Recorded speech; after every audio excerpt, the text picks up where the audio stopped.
Morning Consult just released their third quarter update of its approval ratings tracker for all 50 US governors. Let's take a look at the 2026 map with this new data in mind. There are 36 gubernatorial races on the ballot in next year's midterms, with Democrats and Republicans each defending 18 seats, including contests in nearly every key presidential battleground. 17 incumbent governors aren't running for re-election either due to retirement or term limits. Among them is Democrat Laura Kelly in Kansas, leaving her party highly vulnerable in a state Donald Trump carried by 16 points just last November. Democrats will also have to defend the seats being vacated by Tony Evers in Wisconsin and Gretchen Whitmer in Michigan, two of the three core Rust Belt battlegrounds that Trump narrowly flipped in 2024.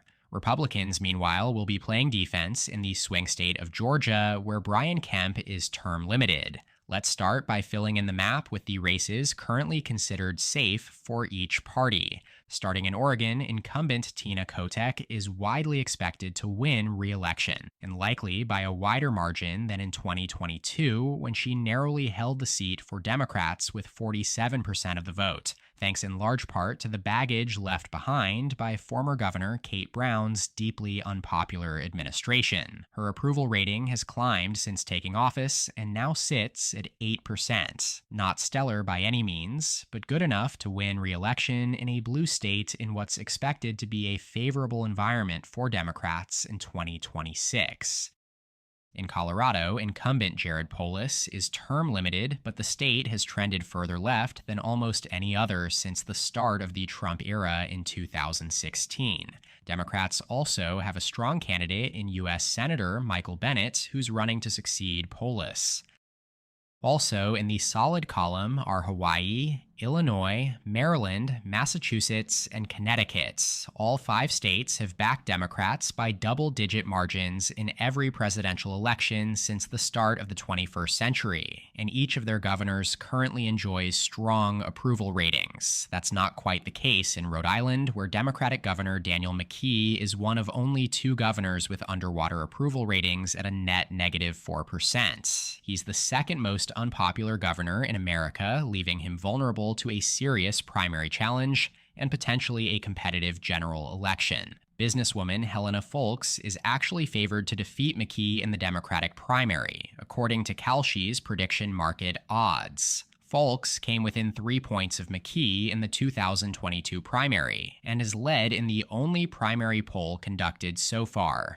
As for the general election, Republicans have been shut out of Rhode Island's political landscape for too long to field a strong challenger. So even if McKee survives the primary, I'd still expect him to ride the state's deep blue lean to victory. It's also worth noting that the 2026 cycle should be relatively favorable for Democrats. Historically, the sitting president's party performs poorly in the midterms, and this will be the first major national election since President Trump returned to office. So that locks in 9 safe governorships for Democrats this cycle, bringing their total to 13 when you include the 5 states where no gubernatorial race is taking place. On the Republican side, they should easily hold Idaho, South Dakota, Nebraska, Arkansas, Texas, and yes, even deep blue Vermont. Incumbents are running for re-election in each of these states, and with the exception of Vermont, all were carried by Trump by double-digit margins in 2024.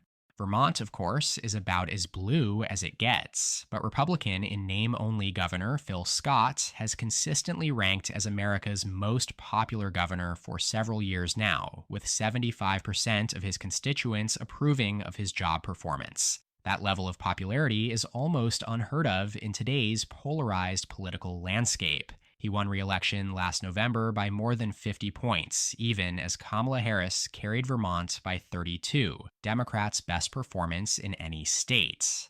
As for the states where Republicans won't have an incumbent running, Wyoming, Oklahoma, Tennessee, and Alabama, it simply doesn't matter. Each of these 4 states back Trump by more than 30 percentage points, placing them among the most Republican in the country and eliminating any realistic chance of a Democratic upset.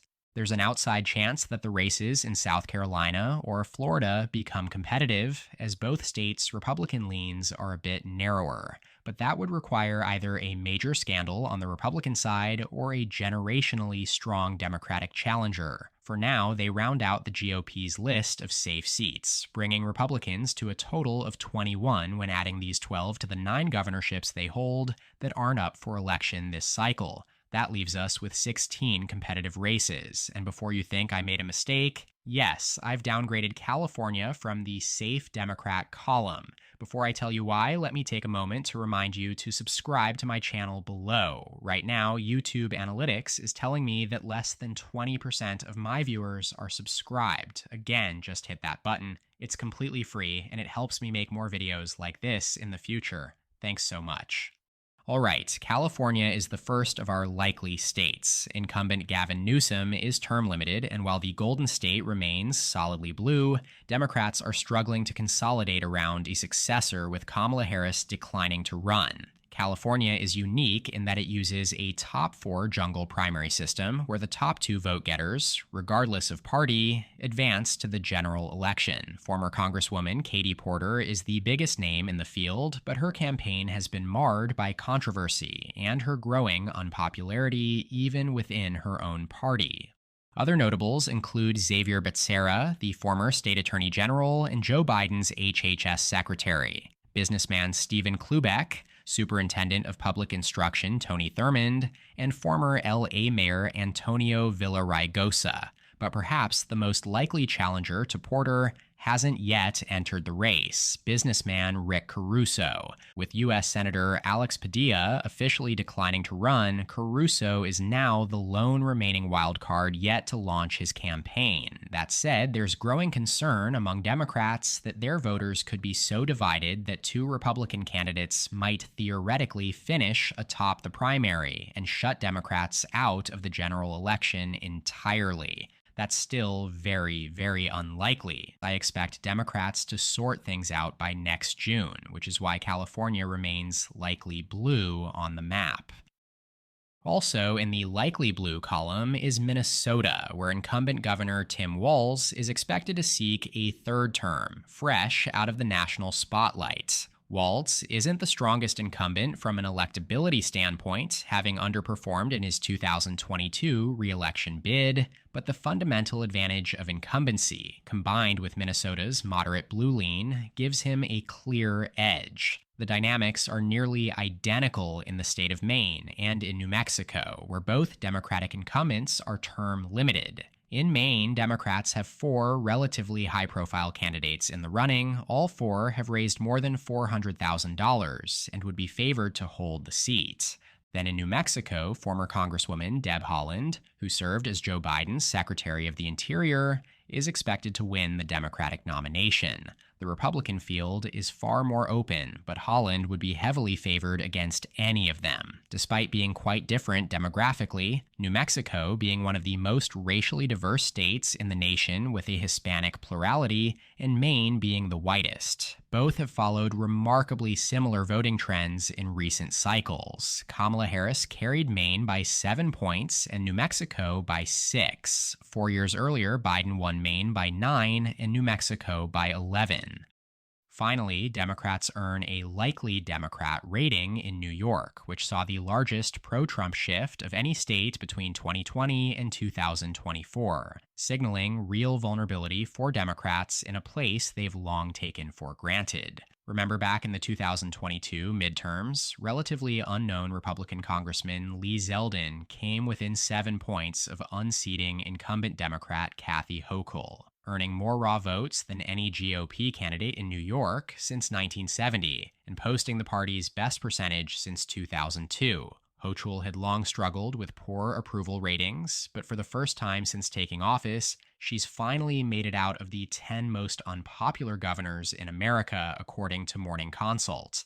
53% of New York voters now approve of her job performance, a record high for her tenure. Nevertheless, her lieutenant governor, Antonio Delgado, has entered the race to challenge her in the Democratic primary. Based on early polling, though, Hochul appears very likely to secure the nomination. On the Republican side, Congresswoman Elise Stefanik has signaled she intends to run for governor in 2026, but says she won't make a formal announcement until after November. With Congressman Mike Lawler officially running for re-election to his House seat, the nomination is effectively Stefanik's, as long as she still wants it.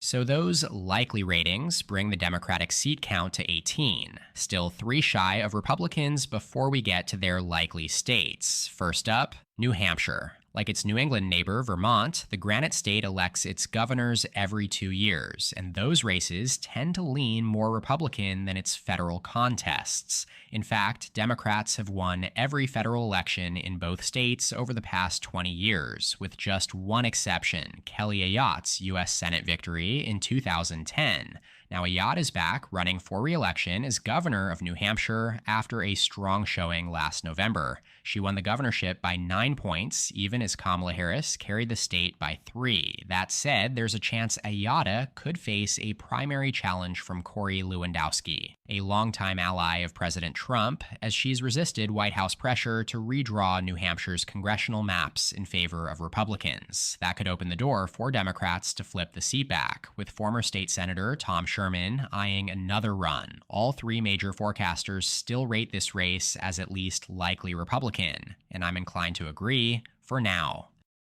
The other 2 likely Republican seats are in Kansas and in Alaska. Kansas, notably, would be a flip. Trump won the state by 16 points in 2024, easily making it the GOP's top pickup opportunity on the entire map. Term-limited Democratic Governor Laura Kelly originally flipped the office from red to blue in 2018, riding a national blue wave and widespread backlash to former Republican Governor Sam Brownback's deeply unpopular tenure. She then managed to win re-election in 2022 thanks to strong personal approval ratings and momentum from that year's abortion rights referendum. But with Kelly off the ballot, Republicans are extremely well positioned. Both former Governor Jeff Colyer and Secretary of State Scott Schwab have emerged as strong early contenders, and as of now, regardless of who secures the nomination, Republicans are favored with a 76% chance of winning, according to Kalshi's prediction market. As always, I'll leave a link in the description and comment section below so you can make your own predictions on Kalshi as well. Personally, I wouldn't be surprised if the Kansas race moves closer to safe Republican as we approach Election Day. In Alaska, Republican Governor Mike Dunleavy is term limited, and Democrats' chances of flipping the seat rest almost entirely on whether former Congresswoman Mary Peltola decides to run. She's reportedly still deciding between a U.S. Senate bid or a run for governor. If she passes on the governorship, Republicans would hold a clear advantage in the race, likely with Lieutenant Governor Nancy Dahlstrom or business owner Bernadette Wilson as their nominee. But if Peltola chooses the governor's race over the Senate, an upset becomes very possible, especially if signs of a broader national blue wave begin to take shape.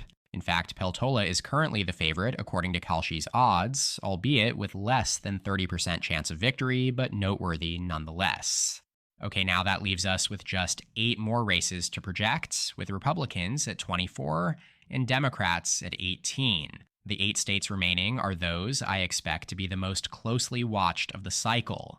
Let's go through the lean states, starting with Iowa, where incumbent Kim Reynolds is retiring. That would normally pose a problem for Republicans, except Reynolds is actually the most unpopular governor in the country, and by a wide margin. Morning Consult's latest tracker shows that just 41% of Iowans approve of her job performance, while 53% disapprove. That net negative 12 approval rating is 8 points lower than any other governor in the country. So in a way, Reynolds stepping aside might actually be a blessing in disguise for Republicans, especially considering Democrats are likely to nominate a very strong candidate in State Auditor Rob Sand, still the only Democrat to win a statewide election in Iowa this decade.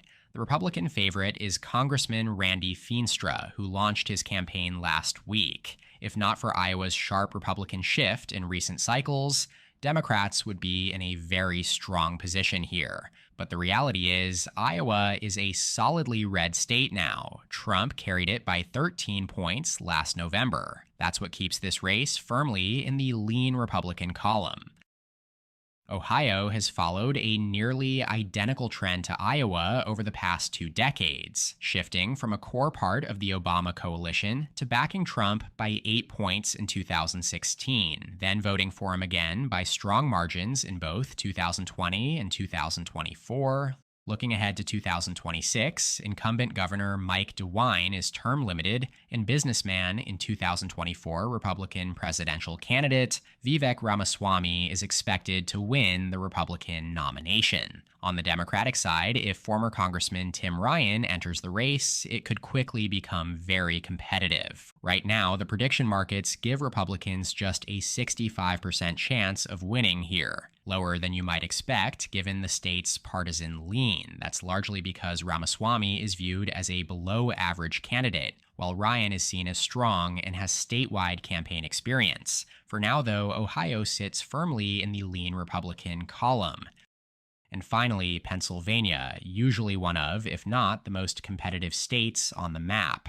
But not this time. Incumbent Josh Shapiro is running for re-election with one of the strongest approval ratings in the country and a proven track record of overperformance. He won the open 2022 race by 15 points against a deeply flawed opponent in Doug Mastriano. The 2026 election will be his chance to show whether he's a genuine overperformer or if that landslide was simply a reflection of Mastriano's weaknesses. That win marked the largest margin for a non-incumbent gubernatorial candidate in Pennsylvania since 1946 and set a record for the most votes ever received by a statewide candidate in the Commonwealth. That record was actually broken in 2024 by State Treasurer Stacey Garrity, who has now officially launched a campaign to unseat Shapiro. She'll clearly be a much stronger candidate than Mastriano. And while Shapiro remains the clear favorite, after once-dominant Senator Bob Casey's unexpected loss last cycle, it's clear there's always room for uncertainty in Pennsylvania. Alright, that leaves us with just 5 more races still to be determined, and these will almost certainly be the 5 closest contests of the 2026 cycle. Starting in the Rust Belt, we've got Michigan. With Democratic incumbent Gretchen Whitmer term limited, this race is shaping up to be one of the most competitive in the country. On the Democratic side, Secretary of State Jocelyn Benson looks like the frontrunner for the nomination, and she'd be a strong general election candidate. But Republicans landed their best news of the cycle when Congressman John James announced his run for governor back in April. James is about as strong a candidate as Republicans could hope for in Michigan, effectively canceling out the edge Democrats would normally enjoy as the incumbent party. Then there's the wild card independent Mike Dugan, the longtime mayor of Detroit. Unlike most big city mayors, Dugan is genuinely popular, and his statewide name recognition gives him an instant base. In fact, he's polling above 20% in most surveys, testing a 3-way race with Benson and James. Benson has led in all 5, but by extremely narrow margins in each of the last 4. All 3 major forecasters currently rate the race as a toss-up, while the prediction market Kalshi gives Democrats the edge with a 54% chance of winning, slightly better than a coin flip. Republicans are at 26%, and Dugan, the independent, sits at 21%. Personally, I've got Michigan in the tilt Democrat column, since I expect Democrats to benefit from a favorable national environment, and because I no longer believe in labeling a race as toss-up on a channel that is literally called Election Predictions Official. But make no mistake, this is an extremely competitive contest. Then there's Wisconsin, where incumbent Democrat Tony Evers has announced his retirement, a major blow to Democrats, since he would have been a clear favorite for re-election. His lieutenant governor, Sarah Rodriguez, has declared her candidacy, along with Milwaukee County Executive David Crowley and a number of lower-profile candidates. On the Republican side, former Governor Scott Walker has declined to run, leaving Congressman Tom Tiffany as the biggest name in the race so far, though former longtime Governor Tommy Thompson is reportedly seriously considering a run as well. Wisconsin's partisan lean is about as evenly split as it gets. 5 of the last 7 presidential elections here were decided by less than a point, including each of the last 3. Trump most recently carried the state by just 0.8%. Even the last 2 U.S. Senate races were decided by less than a single percentage point. So right now, I have Wisconsin in the same boat as Michigan, and for the same reasons. The state's fundamentals are effectively even, and I expect the national environment to favor Democrats. Now let's head down south to Georgia, where incumbent Republican Governor Brian Kemp is term limited. Georgia remains one of the most competitive states in presidential politics, and while it's trended left over the last decade or so, the GOP still holds the edge in state-level races. In the 2022 midterms, Republicans swept every statewide office, winning by margins ranging from 5 to 10 points. The party also continues to control both chambers of the Georgia legislature. As for the 2026 governor's race, both primary fields remain relatively open. On the Republican side, Lieutenant Governor Burt Jones has received President Trump's endorsement, giving him a leg up over a field that includes Attorney General Chris Carr and Secretary of State Brad Raffensperger. On the Democratic side, former Atlanta Mayor Keisha Lance Bottoms is the biggest name in the race so far, and both polls conducted to date show her with a sizable lead, ahead of Atlanta County Executive Tony Thurmond, State Senator Jason Esteves, and former Republican Lieutenant Governor Jeff Duncan. Because of how open these primaries are, I'll lean on the fundamentals here, giving Republicans the edge as the incumbent party in a state that has not elected a Democrat to the governorship in the 21st century. All right, let's wrap things up in the Southwest with Nevada and Arizona. In Nevada, Republican Governor Joe Lombardo enters 2026 with a strong approval rating and plans to run for re-election, riding the momentum of a significant rightward shift in the state's politics. Trump carried Nevada by over 3 points in 2024, becoming the first Republican to win the state at the presidential level since 2004. Lombardo's own win in 2022, when he unseated then-Democratic Governor Steve Sisolak, was one of the earliest signs that Nevada was trending red. Democrats' best shot is likely Aaron Ford, the state attorney general, who has already been endorsed by every Democratic member of Congress from Nevada. He's not alone in the field, though. Washoe County Commissioner Alexis Hill is also running. Republicans, of course, would welcome a contested Democratic primary, giving Lombardo a head start in both fundraising and messaging. Even without that advantage, I'd still give Lombardo the edge, as a well-funded incumbent in a state where momentum clearly favors the GOP. That said, if Democrats perform well nationally in 2026, Ford could absolutely ride the wave to victory in what remains one of the most competitive states in the country. Now on to Arizona, arguably the GOP's second-best flip opportunity after Kansas, following a hard shift to the right in 2024 when Trump carried the state by 5.5 points. Democratic Governor Katie Hobbs's approval rating remains strong. She narrowly defeated Kari Lake in 2022, though Lake proved to be a deeply flawed candidate, a point she reinforced with her poor showing in the 2024 Senate race. This time, Republicans are choosing between 3 big-name candidates, Congressman Andy Biggs and Dave Schweikert, and former gubernatorial candidate Karen Taylor Robson. Both Biggs and Robson received co-endorsements from President Trump earlier this year, but it's been Biggs who's led by a wide margin in most polls. We don't yet know the extent of Schweikert's impact, as just a few polls have been released since his announcement, but we can say with some certainty that Robson would likely be the strongest general election candidate, while Biggs and Schweikert could struggle statewide,